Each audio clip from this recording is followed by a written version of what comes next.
खबर विशेषमध्ये आपलं पुन्हा एकदा स्वागत आहे. कर्नल साहेब, आपण या सगळ्या विषयाबद्दल चर्चा करतोय आणि पहिल्यांदा कदाचित ही सगळी माहिती इतक्या मोठ्या विस्तृत स्वरूपामध्ये येते. माझं पुन्हा असंच म्हणणं आहे की आपण असं धरून चालू की CIA आज खरं बोलते आणि असं जर बोलत असेल तर पाकिस्तानमधली अण्वस्त्र ही सुरक्षित ठेवण्यासाठी यानंतरच्या काळामध्ये अमेरिकेच्या पाकिस्तानमधल्या कारवाया काय काय असू शकतात आणि भारताने काय काळजी घ्यायला हवी?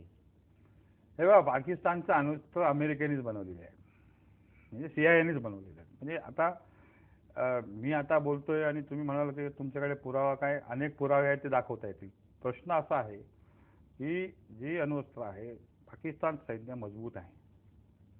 पाकिस्तान सैन्याला पाहिजे असतं तर अमेरिकन हेलिकॉप्टर उडवता आलं. आज कसं आहे, इलेक्ट्रॉनिक वॉरफेअर हे एक मोठं एक वेपन आहे आणि त्यामुळे कुठलंही विमान आपल्या हद्दीत घुसलं तर त्याला ट्रॅक, आता समजा अमेरिकेचे हेलिकॉप्टर ट्रॅक करू शकलं नाही, मग भारताचं हेलिकॉप्टर जाऊन अण्वस्त्र उडवू शकते ना. एवढे खुचकामी जर पाकिस्तानी सैन्य असेल तर भारत का उडवलं नाही? भारताने आज उडवलं पाहिजे. मी तर म्हणजे पाकिस्तानची अण्वस्त्र उडवली तर आपल्याला काय पाहिजे? मग आपण मग पाकिस्तानला अजिबात घाबरायचं कारण नाही. पण ते जे म्हणतात की जलालाबादहून अफगाणिस्तानातून ज्या वेळेला हेलिकॉप्टर्स निघाली त्याच वेळेला अमेरिकेने ही सर्व रडार्स पाकिस्तानमधली ही इलेक्ट्रॉनिकली जॅम केलेली होती, ज्यामुळे तिथून परत येईपर्यंत सुद्धा पाकिस्तानला हे कळू शकलं नाही. ते बरोबर आहे. आता जॅमिंग करतात, त्याला इलेक्ट्रॉनिक वॉर तेच म्हणतात, पण त्याला काउंटर मेजर्स असतात आणि त्याला काउंटर मेजर्स असतात. आणि अमेरिकेने अनेक इक्विपमेंट पाकिस्तानला सप्लाय केलेले आहे. जर भारतातनं विमान उडवलं तर पाकिस्तान ते ट्रॅक करू शकतं आणि भारताकडे पण इलेक्ट्रॉनिक वॉरफेअर जॅम करू शकतो.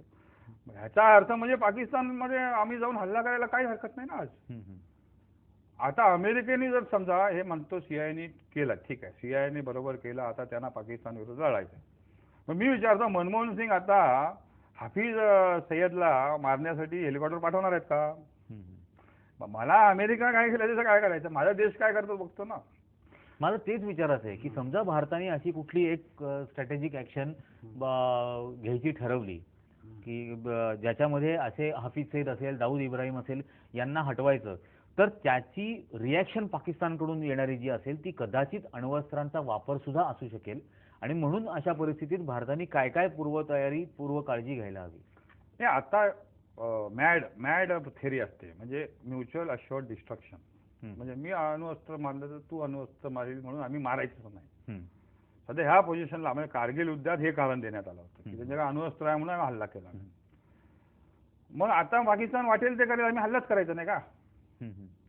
पॉइंट कसा येतो, जर अमेरिका हे जर आता तुम्ही म्हणता खरं आहे की CIAने जाऊन हल्ला केला आहे, मग मी म्हणतो पाकिस्तानने आपला न्यूक्लिअर हत्यार वापरावं अमेरिकेवर.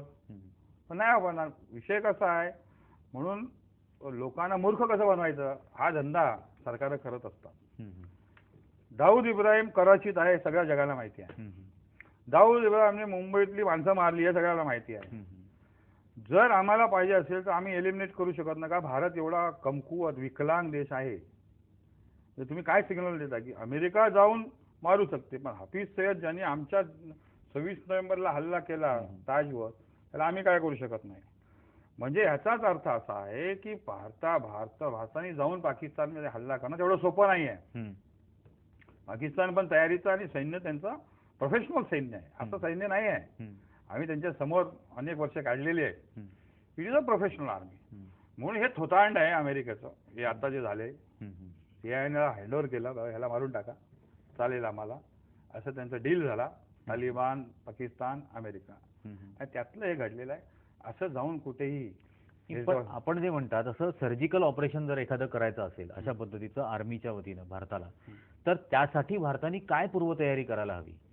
नाही, असं आहे, मी तर कमांडो इन्स्ट्रक्टर होतो, त्यामुळे हेच आम्ही विद्यार्थ्यांना शिकवलं की काय कसं हे ऑपरेशन्स करायचे असतात. आता विषय कसा आहे, शाहिस्ते खानाच्या महालात छत्रपती गेले आणि म्हणजे हा तुम्ही जर घेतला एनॉलॉजी तर कुठली गोष्ट काय, आज मला जर तुम्ही दिला ऑपरेशन, मी कसं करायचं असं नाही म्हणत आहे, पूर्वतयारी म्हणून देशांतर्गत काळजी काय काय घ्यायला हवी अशा परिस्थितीत? काही करायला लागत नाही, ह्याच्यात राजकीय इच्छाशक्ती लागते. After that is a political matter. तुमच्या राजकर्त्यामध्ये कणा आहे का? हम्म, हम्म, कसं काय असतं, कारगिलच्या युद्धात मी गेलो, त्यावेळेला इलेक्शन समोर होतं, मी गेलो, पण त्यावेळेला मला एवढा संताप येत होता हम्म, तर मी दासला होतो. हम्म, वरती टोलोलिंगवर हल्ला करतात आमचे लोक, हम्म, मरतायत. नाईट विजन डिव्हाइस रात्री सुद्धा आता काय आहे बघायला येतं, हम्म. त्यामुळे मरतायत.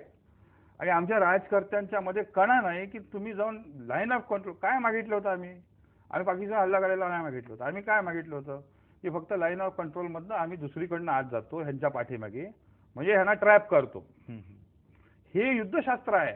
हम्म, कुठे परवानगी दिली? मी एवढं तुम्ही लिमिटेड परवानगी देत नाही. या भारताच्या राजकीय नेत्यांना कसला काय अपेक्षा करण्यासारखा? इंदिरा गांधींनी अमेरिकेने धमकी दिली की तुम्ही जर पाकिस्तानवर हल्ला केला तर आम्ही 7th फ्लीट पाठवू.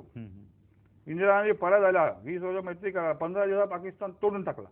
सातवी बळ आला होता ना आमच्यावर, हल्ला केला होता आमच्यावर, पण त्या डगमगल्या नाहीत. अँड दॅट इज भारताची प्रतिष्ठा आणि मान त्यांनी ठेवली अबाधित. आज पुन्हा एकदा हाच प्रश्न उपस्थित झालेला आहे.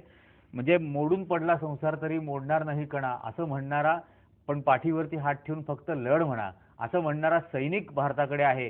फक्त तसं पाठीवरती हात ठेवून म्हणण्याची इच्छाशक्ती दाखवणारं राजकीय नेतृत्व अजूनपर्यंत आपल्याला आता मिळत नाहीये.